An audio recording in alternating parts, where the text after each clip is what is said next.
Hello, welcome to my second video of COVID crafts. Hopefully these will slowly start getting better.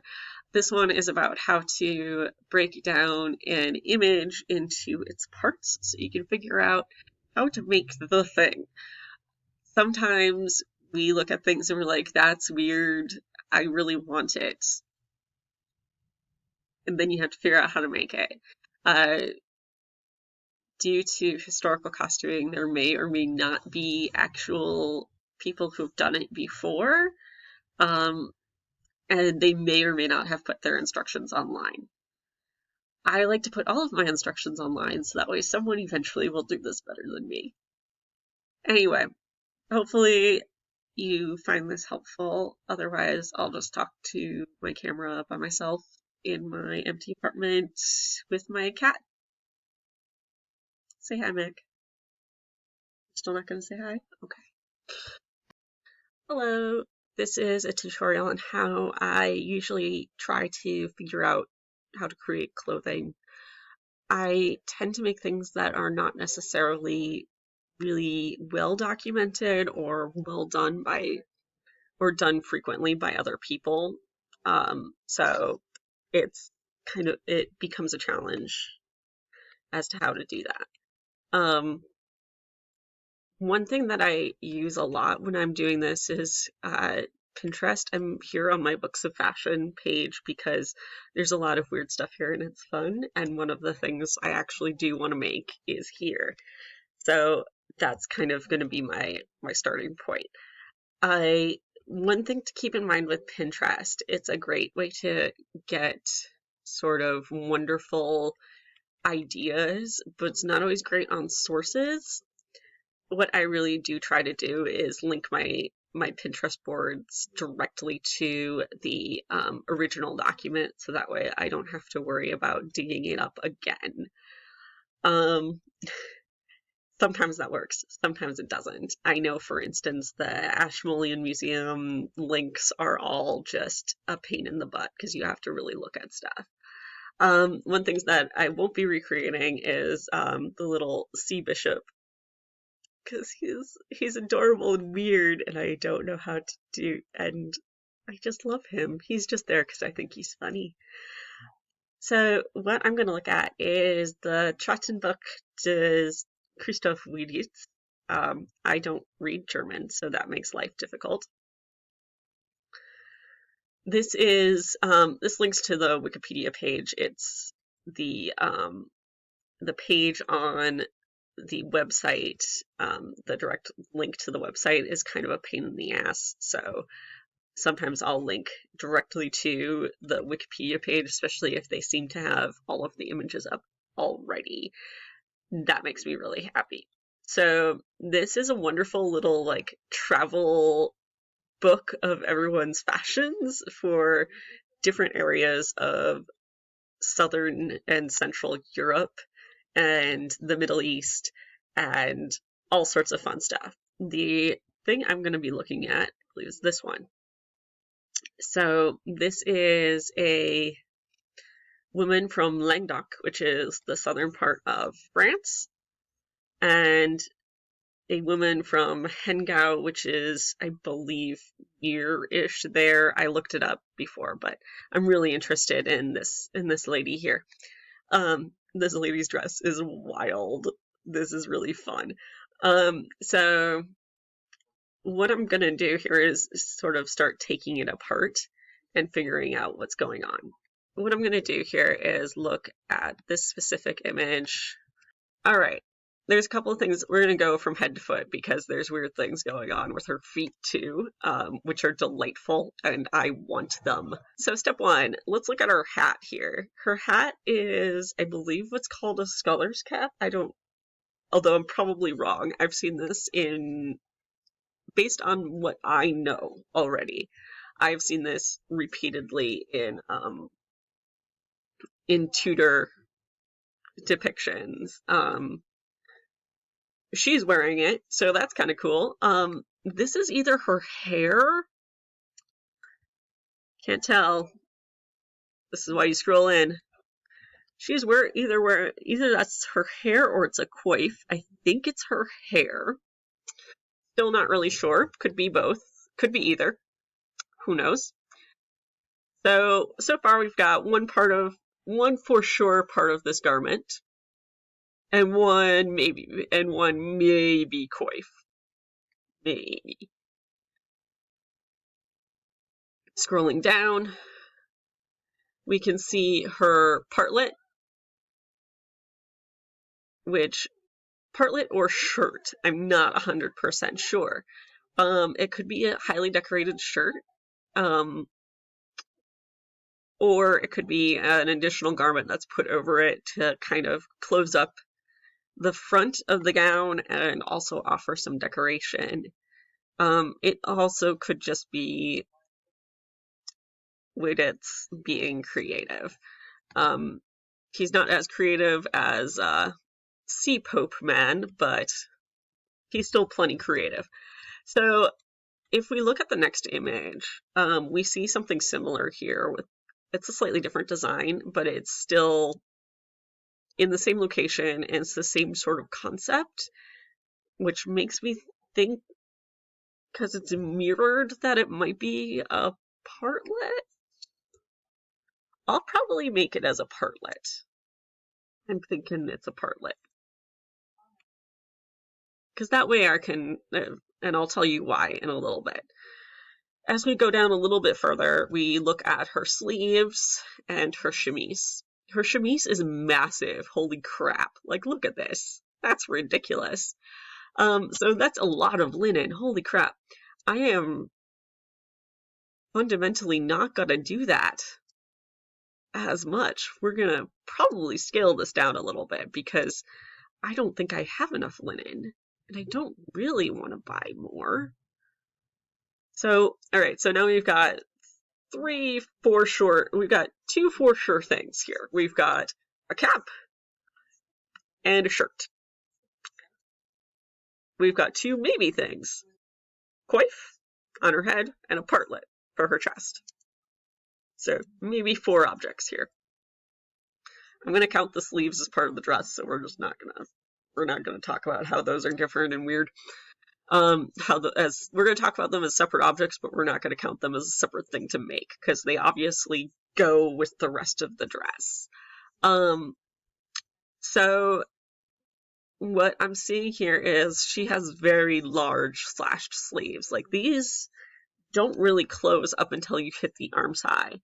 And it's more of a German-ish construction. I don't know if that's accurate to say, but it's definitely got this facing on the front is something that you see frequently in German depictions, especially with this kind of neckline, the square neckline. You'll see slightly different necklines on higher born ladies, and also like French ladies have slightly different outfits. So also I'm going to explain why I just distinguished between French ladies and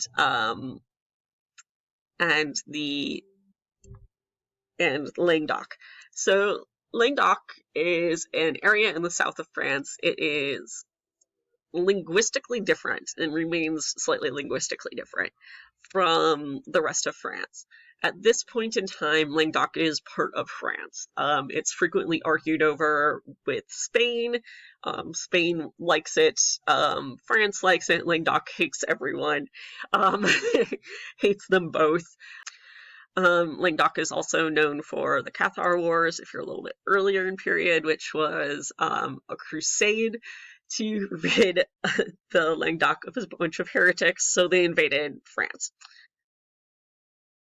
I mean, at least there's heretics. It's not like we invaded Constantinople.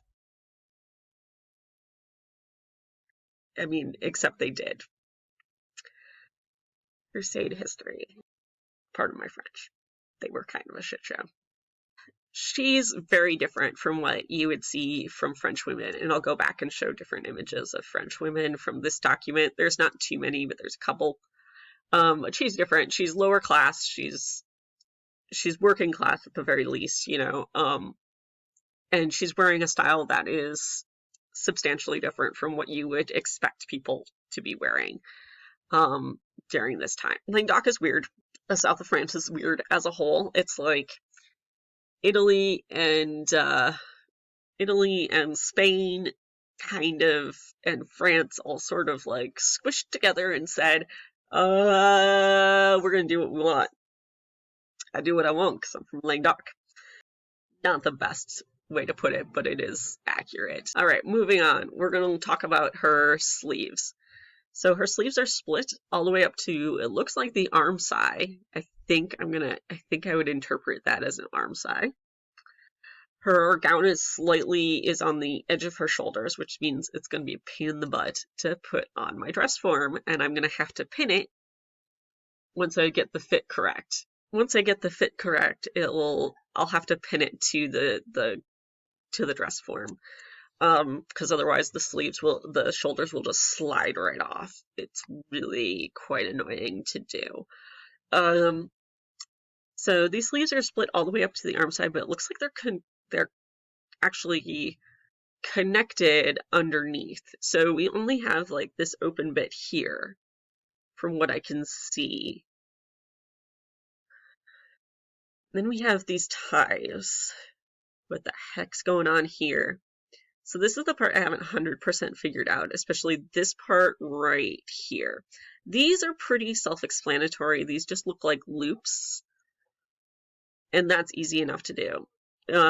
Loops are easy. What's this? So this here looks like maybe one tie, maybe two loops holding the corners together. All right, so we're going to focus on this sleeve, and then we'll talk about what the heck's going on in the background. So this sleeve looks like it's closed all of the way around with the cuff, and then I'm assuming that this chemise ties in here somewhere. I'm assuming there's a cuff that's tying things together, but I don't know for sure. All right, so we've got this figured out. I think I need 1, 2, 3, 4 ties at least, probably 5, 6 on the other side, just to be safe. So we're going to scroll over here and look at this other arm. Woman, what the heck are you doing? Because this looks like it's slit underneath on this one, on the forearm, which I am very confused about. So I'm a little confused. So this is confusing. I don't think it's attached to this. This doesn't make sense. This drop spindle thing, we're ignoring this entirely. I'm a little confused what's going on here. It looks like it cuffs underneath. The chemise looks like it cuffs underneath here, but it also looks like there's a big slit in the side. And it's not something we see with this one so much. Which, I mean, it could be hidden by her dress, by her butt, and by her sleeve, like it's just on the other side. But it should be right here. Why? What's going on?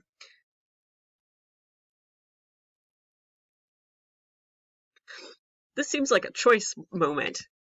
I'm going to save that until later. The next part that I'm going to look at is we've got an apron. It looks like it's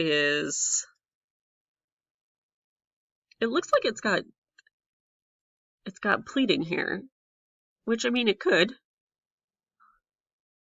I'm going to assume it's got pleating. So when we're looking at the next part I'm going to look at is this apron, and I'm going to assume that it's got pleats, because as you can see here, like, he's obviously taken the effort to draw in these little shadows that are like, you see them here a little bit, and you see them over on his other gown, on this other gown. You see them towards the bottom here, but you don't see them here, so it's not an artifact of the paper, it's something he put in. So pleated apron. So what do we have for things that we absolutely need to make to recreate this outfit? We have a hat. We have our shirt. we have our dress. So 3 items. Maybe we add a partlet, maybe we add a coif, and then we have then we add an apron. Yay. So I've got 6 items I need to make for this. That's not too bad. All right, so let's talk about the rest of the dress that it isn't just the sleeves. So, like I said, the shoulders seem really wide, so that means I should use I've already figured out how to make this based off of a different dress block, and what I do is I'll basically use a dress that I made that's similar to this, and use that as a pattern. This looks like this doesn't go all the way down. This looks like it might just stop at the waistline. Which, again, I'm assuming that she has a waistline here, because waisted dresses are a thing during this period. I don't know what pleating's being used here. It can't be that much, because there isn't that much gown on the bottom. So we have 2 questions that are going to be answered. Stop touching your face. That need to be answered that we can't answer directly with this image. But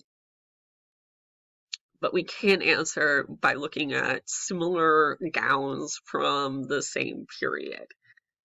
That won't get us close because this is literally one of the only images I've been able to find of women's dress in Languedoc, specifically lower class, middle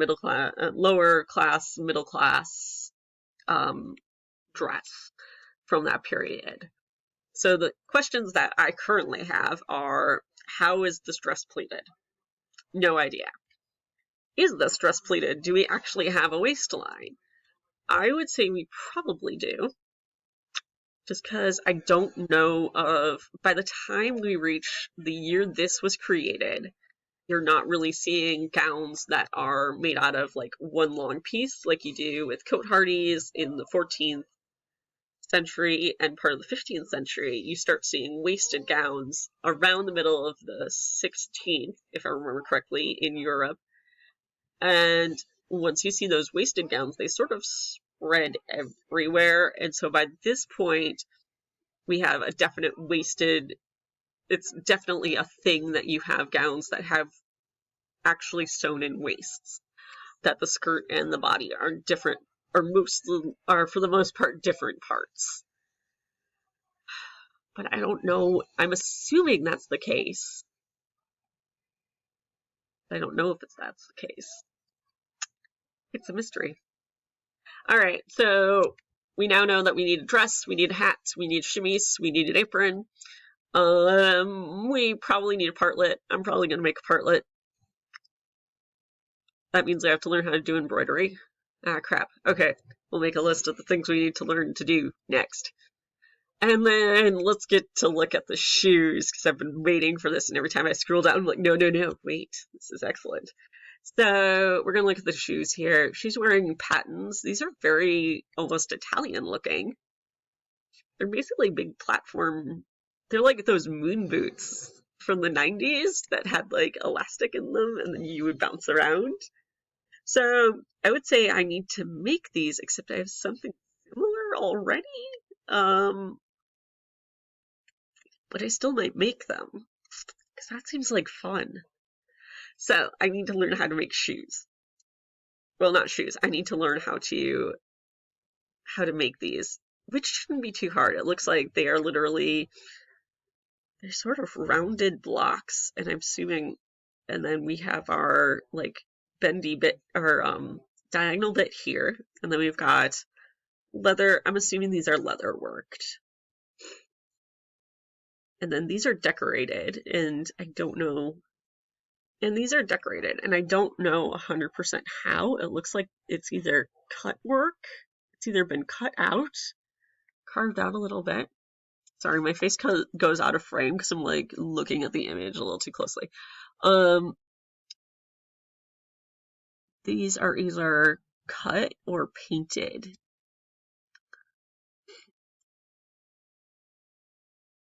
And when we look at this section, we can't really see which it is. So it's possible that like So when we're looking at these closely,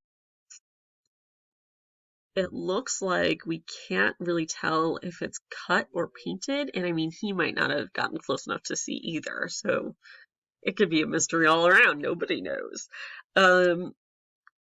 But it's very, they're fun though. I like those. Yeah, because we can't tell, because if it was cut, you'd think, like right here, you'd see that it was like out a little bit further on this side, except it's not, except for on the bottom where it obviously is a separate, like it's kind of curved out a little bit. Ah, I touched my face. Well, this is a case of I need to stop by my Laurel's house and use her husband's wood shop once I figure out what the heck I'm doing. Could be fun, because I need to be taller at 5'9". It is law. Wonder how many. Now I'm curious as to how many inches of height I can get away with these. That might be math for a different day, because now I'm like, all right, so if it's this tall, then we'll figure out that math later. We're pausing here. All right, so now that I'm looking at the whole thing, we're gonna need to make the following. That hat, which I think I can knit. I know that there's a pattern out there for that, so I can knit that. This chemise, which, holy crap, I need to order more linen. That's what I'm getting out of this. The dress, including the big, huge ass sleeves, which are mystery sleeves. I need to figure out what's going on here. So the dress and this pleated apron for sure. And then maybe a partlet, an embroidered partlet. It seems to be a thing. I don't know. It also seems to be a thing that, based off of this image, people are still wearing their turn shoes in the country. Which makes sense. Fashion moves a little bit slower out in the country in general. So as we're going through here, we're going to look at more images from the Trottenbach while we're thinking about things. It's the wrong place to go. Here we go. All right, so this is a Spanish woman, and she's got a waisted outfit. She's got a waisted coat thing here. This is what we're looking for. We're looking for things about pleats and waists, because we don't know. Okay, this lady's from France, and she's got a waisted dress. She looks very much like that woman in the other image on the other side. This is a Spanish woman. She's got those big, huge sleeves. She's got kind of the pointy. So looking at her, it looks like she's got like a box pleat in the middle where her hair is. I can't see it because the knife pleats come out from the side like this. And generally when you have that, you'll have like a box pleat in the middle just as a like knife pleat, pleat. So it's all going the same way on each side of the body to flow out. She's got the big huge sleeves too. Oh, here's a lady. So this is a lady in Barcelona. So she's still a little bit too far south, but we can see her waist. Okay, so here's a woman, Roussillon and Narbonne, which are both kind of close to where we're talking about. And we've got, see, this is a one-piece garment. It's just like they put a waist in it. And hers is cut all the way up here. So I'm wondering if the cut all the way up there is something that is what we want. But I think her undergown definitely has a waist to it because hers does. And it would be hard to get that sort of pleating and fall without having an understructure of some kind that is waisted.